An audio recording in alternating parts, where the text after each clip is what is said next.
And here we see, this is something that I emphasize a lot. China can actually print as many yuan as they want. They cannot print US dollars. They cannot print commodities. And in that sense, related to, this is kind of the end game, but perhaps the catalyst, as we see on the left, is, I think we're seeing Evergrande is taking the news.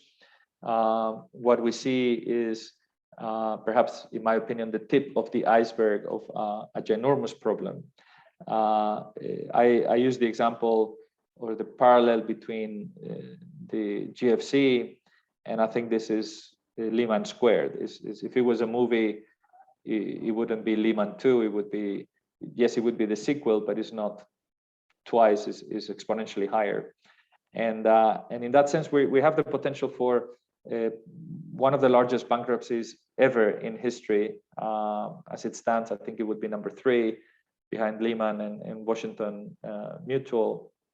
But there are, I think it's still early days. It could well be the largest. As we'll see in a minute, there's plenty of other people to follow.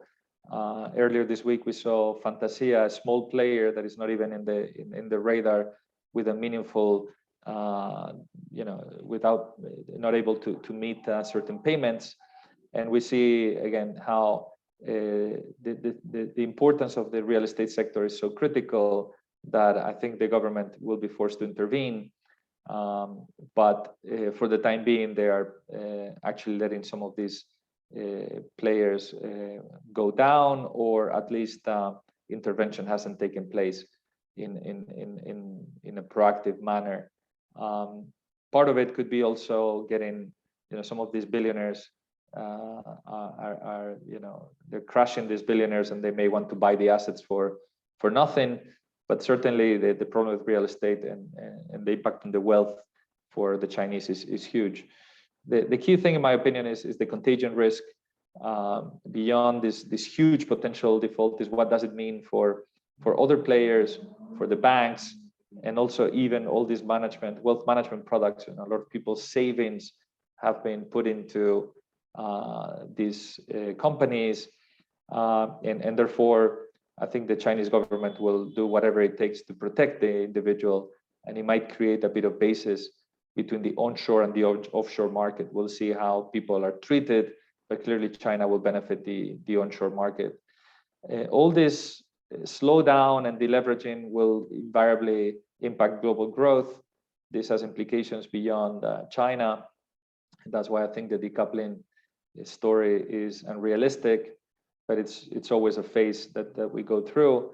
And as I was pointing out earlier, I think the end game in China is a massive devaluation. They will, I don't think it's a matter of when, it's a matter of how much and when. It's not a matter of if, it's a matter of when and how much.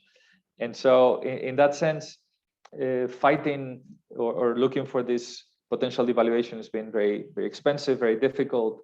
The yuan as of today is a positive carry trade. The 10-year Chinese government bond is about paying about 3%, and that's attracted a huge amount of capital from investors looking for the double benefit of the yuan appreciating and earning some nice carry. And I think one of the key things that could tip the balance here on a current and capital account basis would be energy. So I think higher energy prices could easily tilt the Chinese balance, and we're talking about an extremely fragile situation from a real estate perspective and infrastructure and etc., with lots of complex credit guarantees, which might require printing.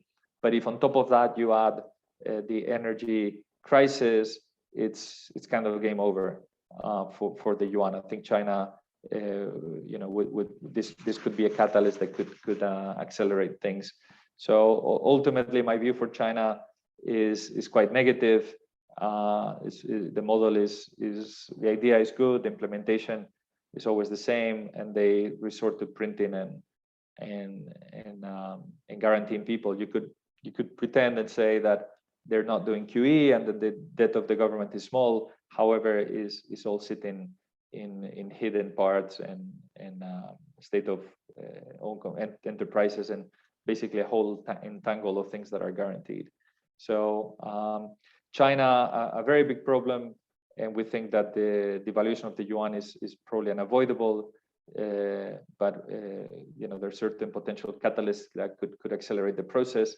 But again, fighting this has been extremely expensive due to the negative carry, and extremely difficult due to strategic considerations such as China positioning for reserve currency and attracting it, trying to give this sense of stability that has attracted and in my opinion maybe trapped a lot of investors. So time will tell. Watch out for volatility, because if volatility picks up aggressively, some of these carry trades might need to be unwound, and that would be another consideration. So this is some numbers put on by my team. Is just a bunch of developers, and we rank them based on the performance over the last year from worst to best, except one. Every single entity was down on the year in a meaningful way. You see that Fantasia, which missed almost a meaningful payment earlier this week, is not even in this list because its market cap is so tiny. But we're talking about a problem that is really across the board, and we select a number of triggers and monitor or basically parameters or ratios to monitor, such as debt to EBITDA, cash ratios, or total debt to total equity, all of which are beyond the red flag. So this is by no means over, and I think it's a huge problem. It's a Lehman Squared problem. We'll see how China and the rest of the world deal with it. My view is devaluation of the yuan alongside a lot of volatility.